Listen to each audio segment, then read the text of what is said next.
Shalom Bapak Ibu Saudara yang dikasihi Tuhan. Mari bersama-sama kita akan buka Alkitab kita di dalam Matius pasal yang ke-12 ayat yang ke-15b sampai dengan ke-21. Yesus hamba Tuhan. Banyak orang mengikuti Yesus dan Ia menyembuhkan mereka semuanya. Ia dengan keras melarang mereka memberitahukan siapa Dia, supaya genaplah firman yang disampaikan oleh Nabi Yesaya. Lihatlah, itu hambaku yang kupilih, yang kukasihi, yang kepadanya jiwaku berkenan. Aku akan menaruh rohku ke atasnya, dan ia akan memaklumkan hukum kepada bangsa-bangsa. Ia tidak akan berbantah dan tidak akan berteriak, dan orang tidak akan mendengar suaranya di jalan-jalan. Bulu yang patah terkulai tidak akan diputuskannya, dan sumbu yang pudar nyalanya tidak akan dipadamkannya, sampai ia menjadikan hukum itu menang, dan pada nyala bangsa-bangsa akan berharap. Puji Tuhan.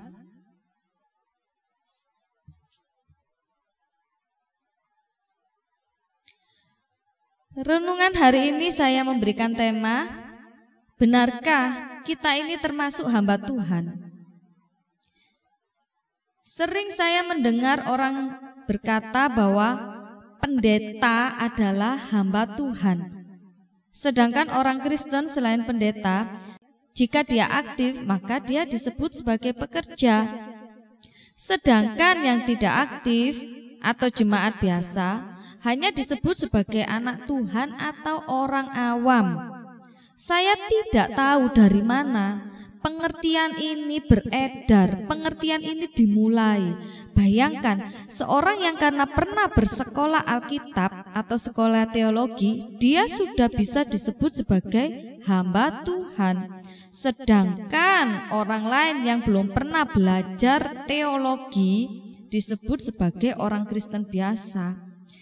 Padahal menurut saya banyak orang yang bersekolah Alkitab itu karena dia tidak diterima di sekolah formal. Ya, daripada menganggur lebih baik saya masuk sekolah teologi. Atau mungkin dia tidak mempunyai biaya untuk bersekolah di sekolah formal.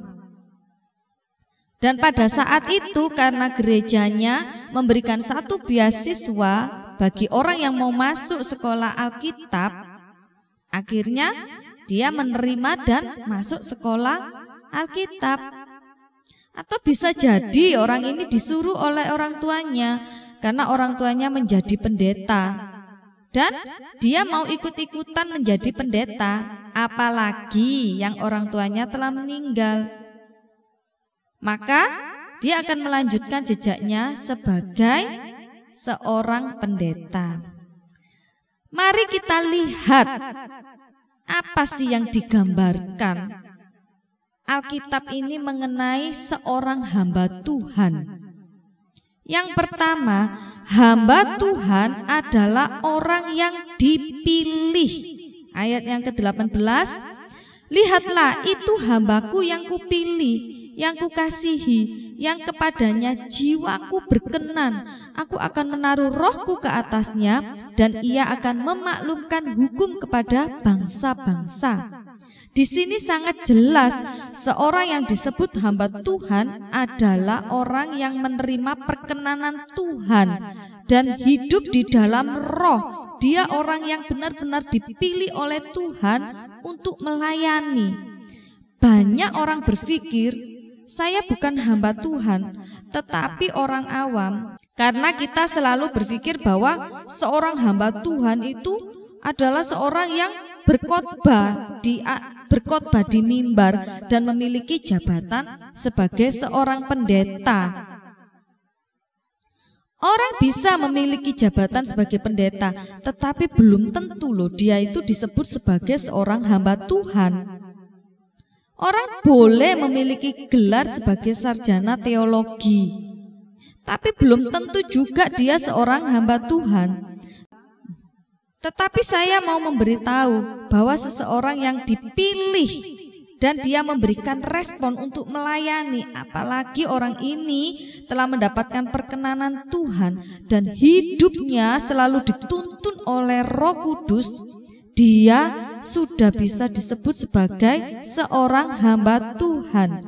Jadi meskipun orang ini hanya seorang pemimpin pujian, mungkin singer atau pemain musik, atau hanya sebagai petugas kebersihan gereja, atau bahkan seorang ibu rumah tangga biasa, tetapi dia memiliki beban, memiliki hati untuk selalu berdoa buat pelayanan, buat orang-orang di sekitarnya. Dan hidup mereka ini benar-benar berkenan di hadapan Tuhan. Mereka hidup di dalam tuntunan Roh Allah. Orang-orang ini loh sudah bisa disebut sebagai seorang hamba Tuhan, meskipun dia tidak sekolah Alkitab atau sekolah teologi.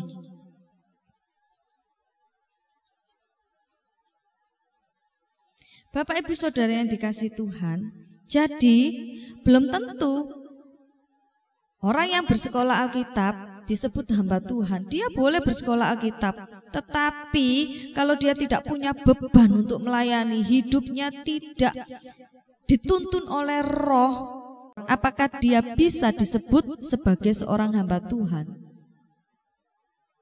Dan yang kedua, seorang yang disebut sebagai hamba Tuhan, dia adalah seorang yang berani menyampaikan kebenaran dengan kasih. Perhatikan ayat yang ke-19. Ia tidak akan berbantah dan tidak akan berteriak, dan orang tidak akan mendengar suaranya di jalan-jalan. Hamba Tuhan bukan hanya menyampaikan sesuatu yang bisa membuat orang itu senang, dihibur, dikuatkan, atau menyenangkan saja. Tetapi yang disebut sebagai seorang hamba Tuhan, dia berani menyampaikan suatu kebenaran, walaupun kadangkala itu menyakitkan, bahkan mengecewakan, mungkin tidak disukai. Tetapi seorang hamba Tuhan yang sejati, dia akan selalu berbicara mengenai kebenaran dan hukum-hukum Tuhan. Kita tidak perlu takut nanti orang itu mau menerima atau tidak menerima. Yang penting kita mau berkata yang sebenarnya.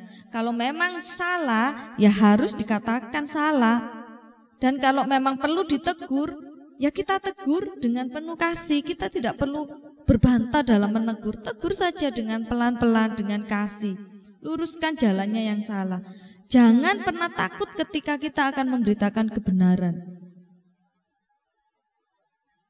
Jangan pernah berpikir, nanti kalau saya beritahu kesalahannya, bagaimana kalau orang ini nanti lari dari gereja atau tidak mau berjemaat lagi? Bapak, Ibu, Saudara yang dikasihi Tuhan, saya mau katakan, ketika Tuhan izinkan orang itu dibentuk di gereja di mana kita bergereja, sekalipun kita tegur, dia akan dapat menerima dengan sangat baik. Tetapi kalau memang sudah waktunya dia harus bertumbuh di gereja lain, ya sudah, enggak apa-apa, biarkan, lepaskan saja. Asalkan kita sudah menyampaikan suatu kebenaran.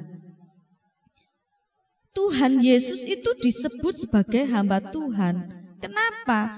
Karena Tuhan Yesus itu selalu memberitakan tentang kebenaran hukum-hukum Tuhan. Pada Matius 12 ayat 15a dikatakan orang Farisi itu bersekongkol membunuh dia, tetapi Yesus tahu maksud mereka sehingga Yesus menyingkir dari sana. Ini berarti bahwa Tuhan Yesus itu berani memberitakan tentang kebenaran hukum-hukum Tuhan. Sehingga apa yang terjadi? Karena keberaniannya itu Tuhan Yesus terancam untuk dibunuh. Tetapi yang dilakukan Tuhan Yesus ketika dia terancam, kita lihat di ayat yang ke-19. Di situ dikatakan, dia tidak pernah berbantah dan tidak berteriak, dan orang tidak akan mendengar suaranya di jalan-jalan. Sekalipun pada saat Tuhan Yesus menyampaikan suatu kebenaran kepada ahli-ahli Taurat, orang-orang Farisi, sekalipun mereka mungkin tidak terima, Mereka protes, tetapi Tuhan tidak pernah berbantah kepada mereka. Bahkan Tuhan tidak pernah berteriak kepada mereka. Itulah yang disebut seorang hamba Tuhan, yaitu seorang yang mau menyampaikan suatu kebenaran dengan penuh kasih. Yang ketiga, seorang yang disebut sebagai hamba Tuhan, yaitu orang yang memiliki kasih yang tulus.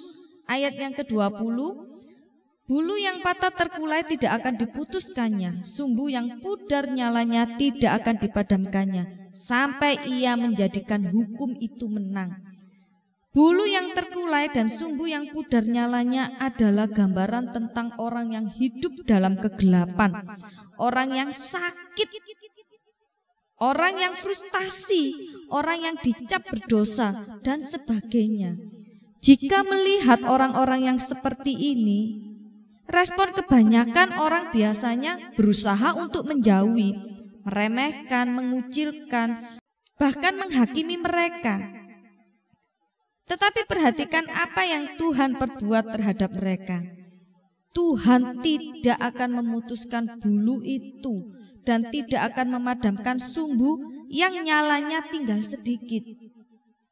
Firman Tuhan memberikan perintah kepada kita untuk mengasihi mereka dan memberikan perhatian yang lebih kepada mereka. Sebab jika kita menjauhi mereka, hal itu akan justru membuat mereka semakin terpuruk. Mereka akan tertekan dan frustasi karena merasa hidupnya tidak lagi berarti.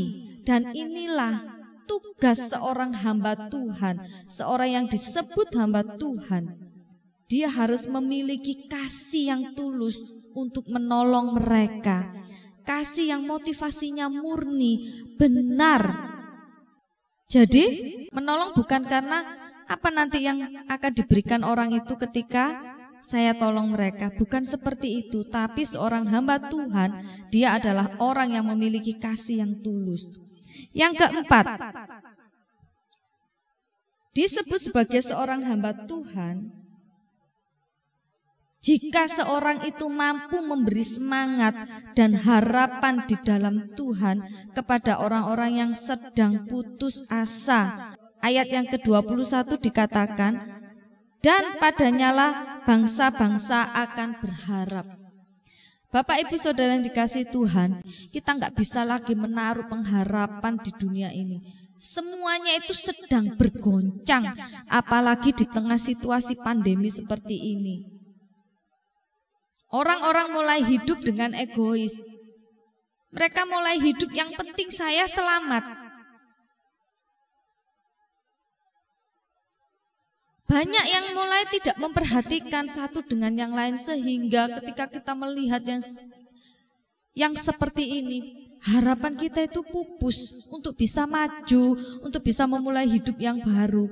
Rasanya nggak ada harapan lagi.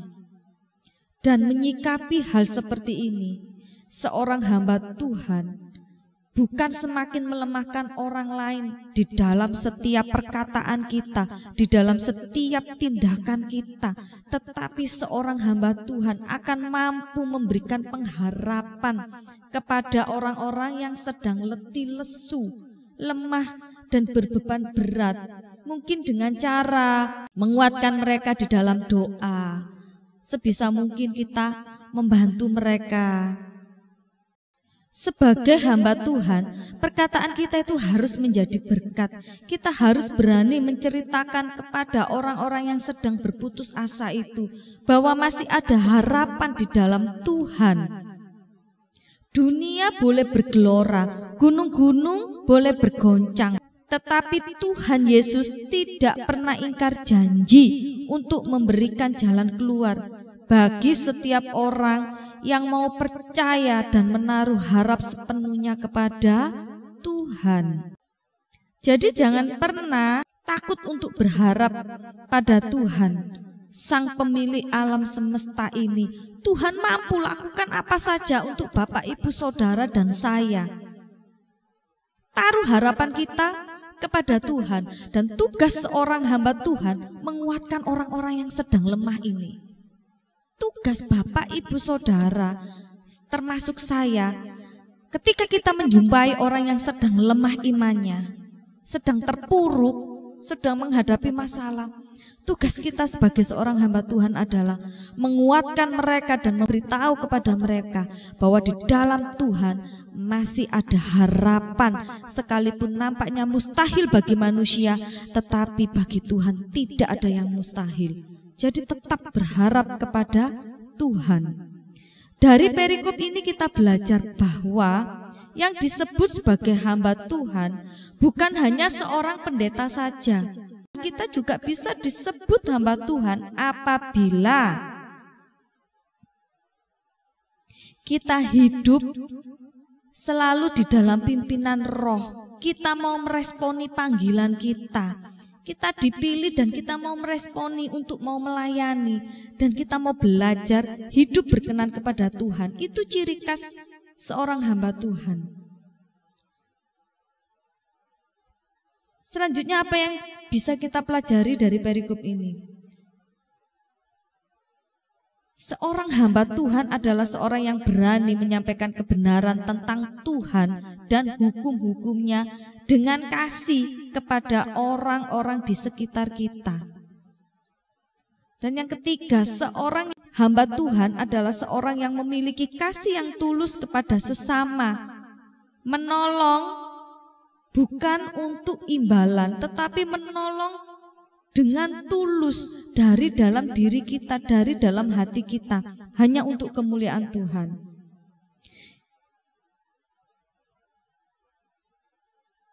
Seorang hamba Tuhan, dia adalah seorang yang mampu memberikan semangat dan harapan baru kepada orang-orang yang sedang letih, lesu, lemah, dan berbeban berat, bahwa di dalam Tuhan masih ada pengharapan.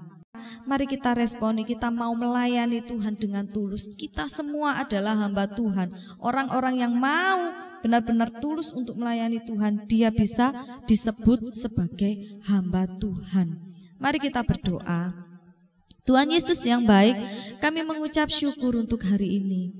Tuhan, ajarkan kami ketika Engkau pilih kami untuk melayani, kami boleh merespon dengan baik. Hidup kami boleh berkenan, kami mau belajar untuk hidup berkenan di hadapan-Mu. Dan kami mau Tuhan untuk hidup dipimpin oleh Roh-Mu. Dan ajarkan kepada kami ketika Engkau izinkan kami untuk menolong orang yang sedang lemah. Ajarkan kepada kami untuk tulus menolong mereka. Ajarkan kepada kami dalam setiap perkataan kami boleh menjadi berkat.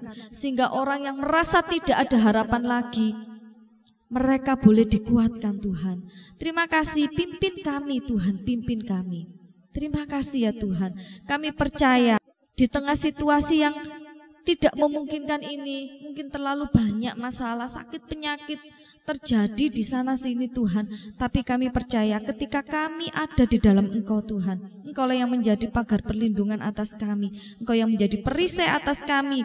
Di dalam nama Tuhan Yesus, dengan darah-Mu kami tolak segala sakit penyakit, kami tolak di dalam nama Tuhan Yesus. Hidup kami sehat, kami diberkati, kami orang yang terus Tuhan bawa naik dan tidak turun menjadi kepala dan bukan ekor. Terima kasih ya Bapa, terima kasih. Di dalam nama-Mu kami sudah berdoa dan mengucap syukur. Haleluya, amin. Tuhan Yesus memberkati kita semua.